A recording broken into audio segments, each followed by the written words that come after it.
Dossier délicat. Votre émission de faits divers,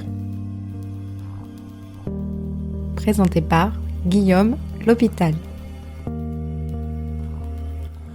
Bonjour à toutes et à tous et bienvenue dans Dossier délicat. Aujourd'hui, je vais vous parler de Grigori Efimovitch Raspoutine, que l'on connaît tous sous son simple nom de famille Raspoutine. Ce mystique et guérisseur russe, potentiellement né le 9 janvier 1869 dans le village de Pokrovskoïe. Il est le confident d'Alexandra Féodorovna, épouse du tsar Nicolas II, ce qui lui permet d'exercer une forte influence au sein de la cour impériale russe. Certaines zones d'ombre subsistent sur sa vie et son influence, sa biographie étant surtout basée sur des témoignages partiaux, en partie alimentés par la propagande antimonarchiste, des rumeurs et des légendes. Après sa mort, son mythe inspire nombre d'écrivains et artistes. Longtemps diabolisé, il bénéficie par la suite en Russie d'une estime bien moins défavorable que de son vivant. La plupart des archives ayant été détruites, l'année de naissance de Raspoutine est sujette à caution.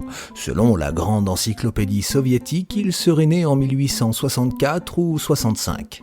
Selon l'écrivain et historien russe Edvard Radzinsky, les archives officielles de Tioumen, en Sibérie, contiennent un recensement des habitants de Pokrovskoïe, qui mentionne clairement le nom de Raspoutine, qui serait donc son vrai nom.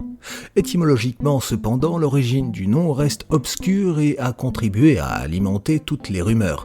Il proviendrait de Raspouti, qui désigne en russe croisement ou intersection, lieu où dans la Russie impériale étaient installées des croix chrétiennes, ou encore la Raspoutitsa, qui désigne l'état impraticable des routes à la saison des boues. En 1995, l'historien russe Oleg Platonov se pencha sur la question à la demande du clergé et publia l'année suivante à Saint-Pétersbourg une étude consacrée au sujet. Bien que la plupart des registres d'époque aient disparu, Platonov put étudier des renseignements relatifs aux baptêmes, mariages et décès issus de recensements impériaux effectués dans le village de Pokrovskoïe entre 1862 et 1868. Le recensement de 1897 a pu être conservé. Ainsi, les futurs parents de Raspoutine se marient à Pokrovskoïe le 21 janvier 1862, alors qu'ils sont âgés respectivement de 20 et 22 ans. Le couple a plusieurs enfants qui tous meurent en bas âge, 3 filles et un garçon.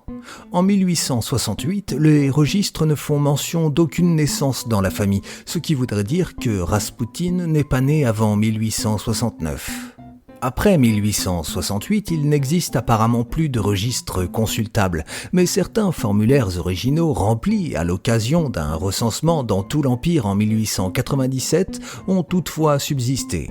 Au nom de Grigori Efimovitch Raspoutine, il est mentionné que celui-ci était dans sa 28e année et son année de naissance est elle aussi indiquée en 1869. Il n'y a pas d'autre précision concernant sa naissance. S'il est vrai que ce nom de famille Raspoutine est bien mentionné dans certains registres, le nom de baptême du père de celui-ci, Novik, est également clairement indiqué. Par ailleurs, dans les archives consultées par Platonov, pas moins de 7 familles du même village étaient appelées Raspoutine. L'historien rappelle que, outre débauché, le mot Raspout signifie également à l'époque croisée des chemins ou carrefour, comme je vous l'ai déjà dit, et était donc fréquemment utilisé comme surnom pour ceux qui habitaient dans tel endroit. De surnom, Raspoutine a probablement mué en nom de famille. Aujourd'hui encore, Raspoutine est un nom qui se rencontre couramment en Sibérie. Les parents de Raspoutine sont fermiers dans le village sibérien de Pokrovskoïe, à 2500 km à l'est de Saint-Pétersbourg. Son père est propriétaire de sa ferme, de sa terre, de vaches et de chevaux. Ils sont très croyants. La légende veut que le 10 janvier 1869, un météore ait traversé le ciel au-dessus du village. Ce phénomène annonçait, disait-on, la venue au monde d'un personnage exceptionnel. Une autre légende veut que son père se soit occupé de chevaux avec lesquels il entretenait des rapports magiques. Quoi qu'il en soit, dès son enfance, Raspoutine manifeste un pouvoir d'apaisement sur les personnes ainsi que des dons de guérisseur sur les animaux. À la suite d'une chute accidentelle dans les eaux glacées d'une rivière alors qu'ils jouent ensemble, son frère aîné Andrei et lui, qui s'est jeté à l'eau pour le secourir, sont victimes d'une pneumonie. Andrei meurt, mais Grigori survit. De cette mésaventure, il garde des insomnies quotidiennes épuisantes.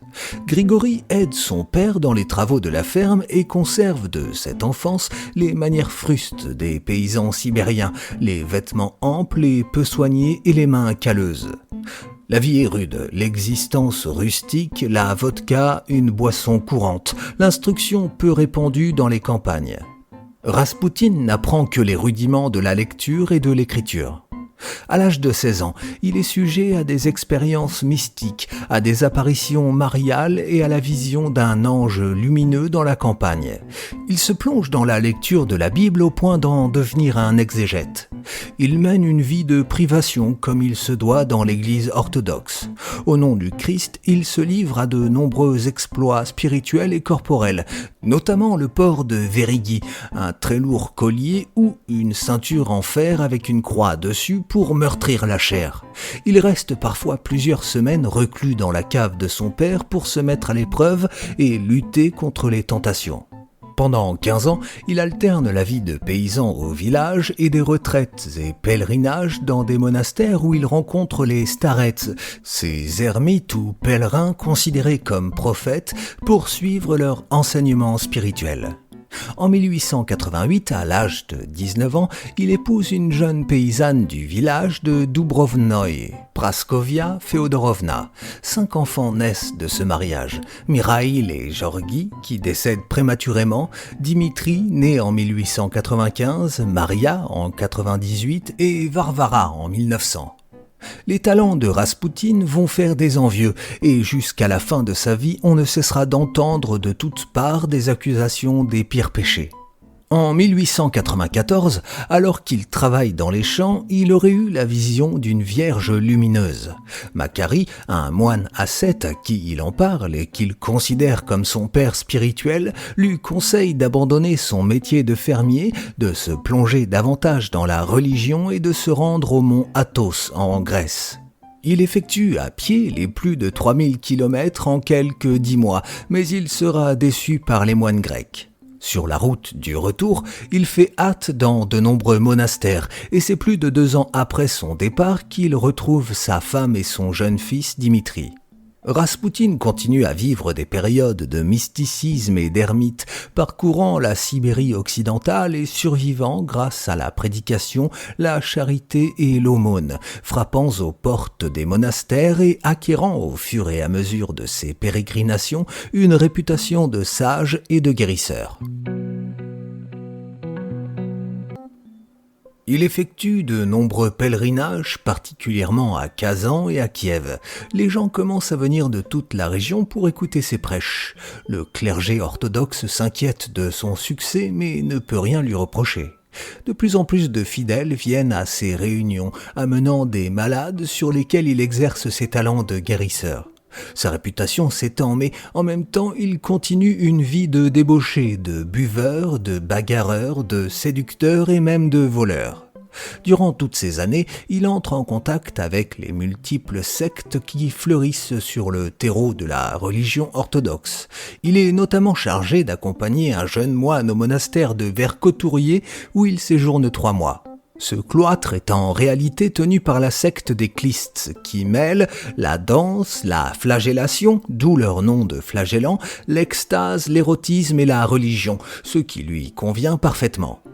Il aurait étudié les pratiques de cette secte, mais sans jamais y avoir été initié, y perfectionnant son don pour l'hypnose et la magie.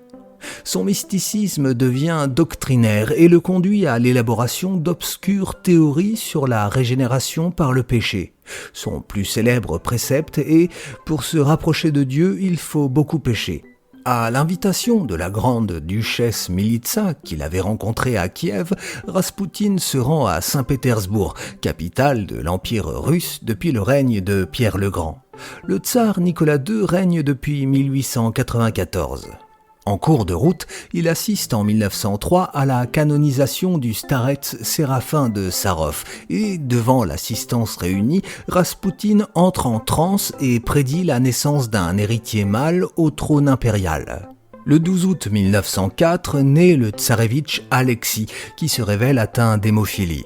Arrivé au printemps 1904 à Pétersbourg, Raspoutine demande l'hospitalité à l'évêque Théophane, inspecteur de l'Académie de théologie de la capitale, qui l'aide par des lettres de recommandation.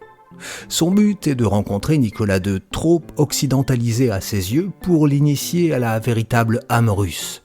Son protecteur, le vicaire de Kazan, lui remet une lettre de recommandation destinée à l'évêque Serguy, qui s'inquiète aussi de la crise spirituelle qui mine la Russie.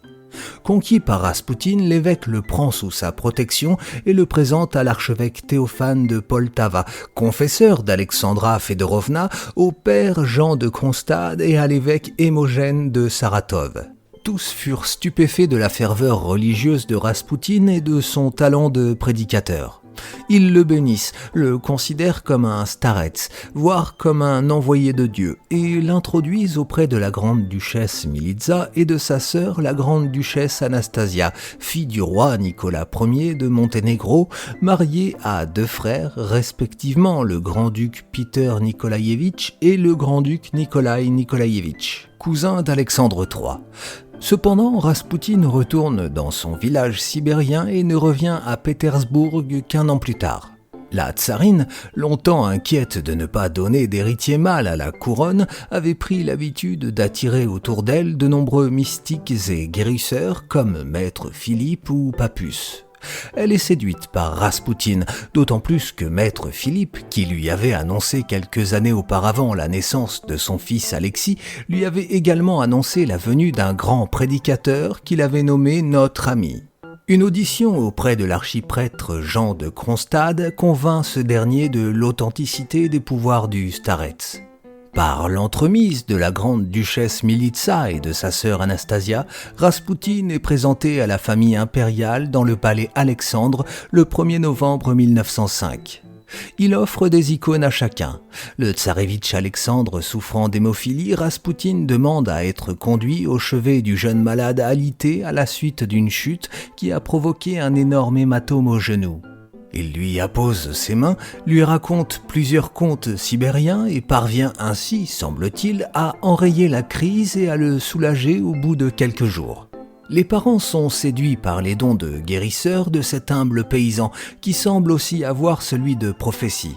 Alexandra se convainc que Raspoutine est un messager de Dieu, qu'il représente l'union du tsar, de l'église et du peuple et qu'il a la capacité d'aider son fils par ses dons de guérisseur et sa prière.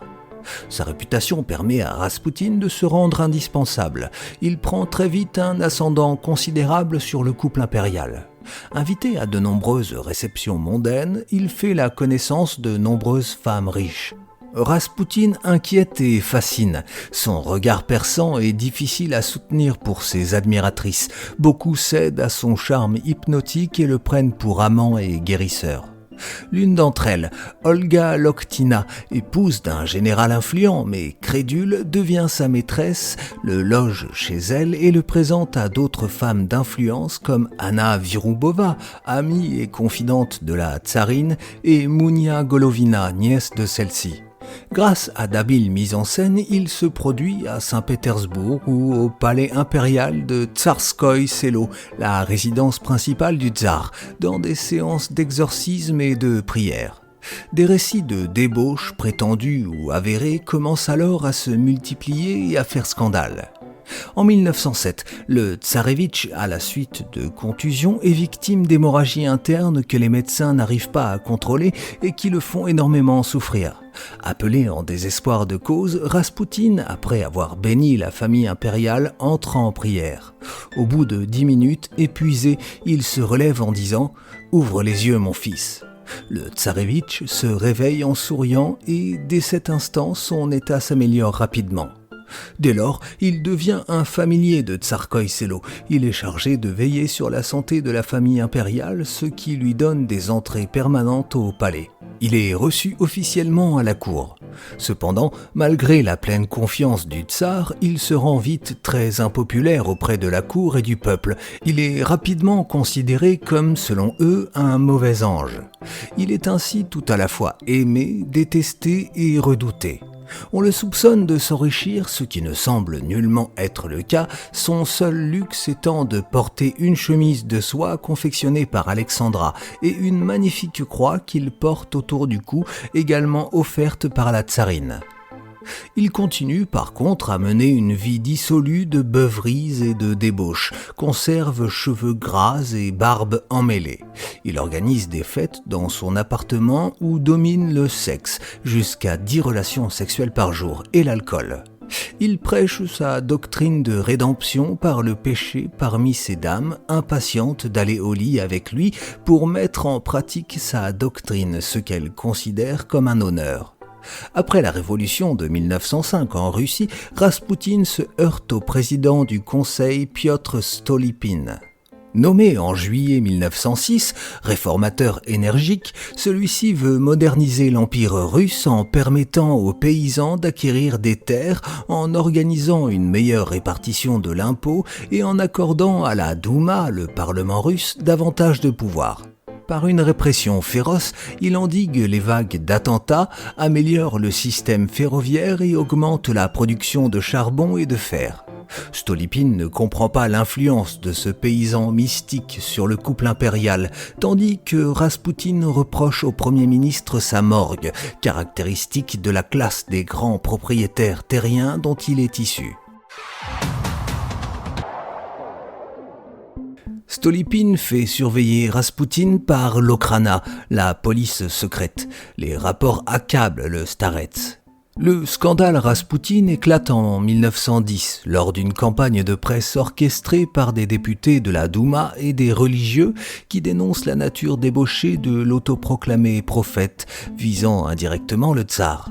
En 1910, Raspoutine est écarté de la cour et exilé à Kiev, mais lors d'une transe, il prédit la mort prochaine du ministre. Il dit « La mort suit sa trace, la mort chevauche sur son dos ».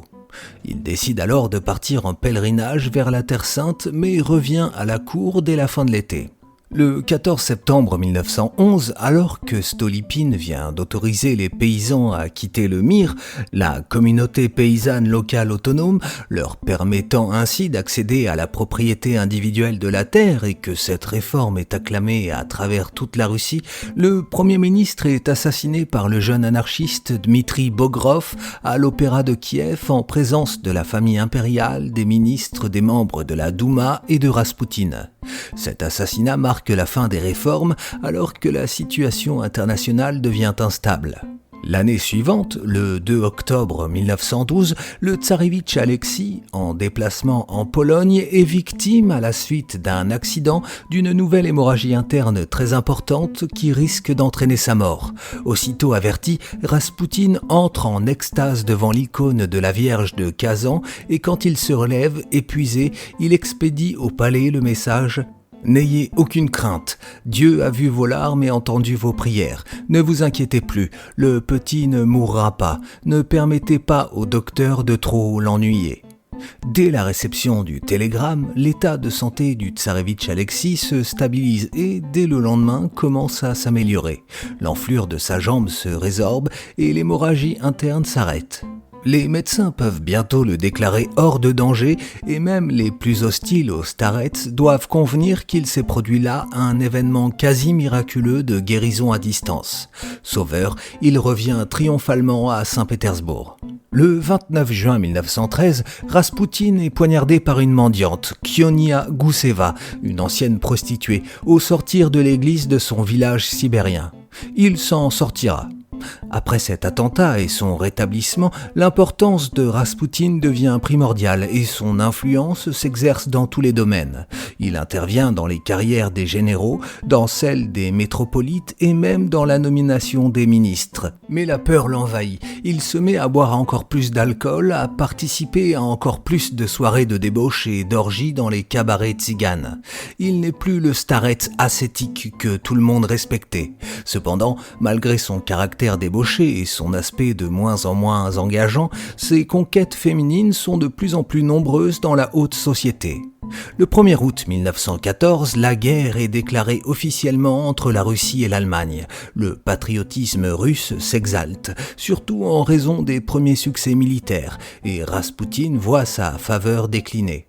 Rapidement, cependant, la situation militaire se détériore. Hiver rigoureux, manque d'armement, d'approvisionnement, commandement indécis, prise de risque inconsidérée par le généralissime Nicolas Nikolaïevitch.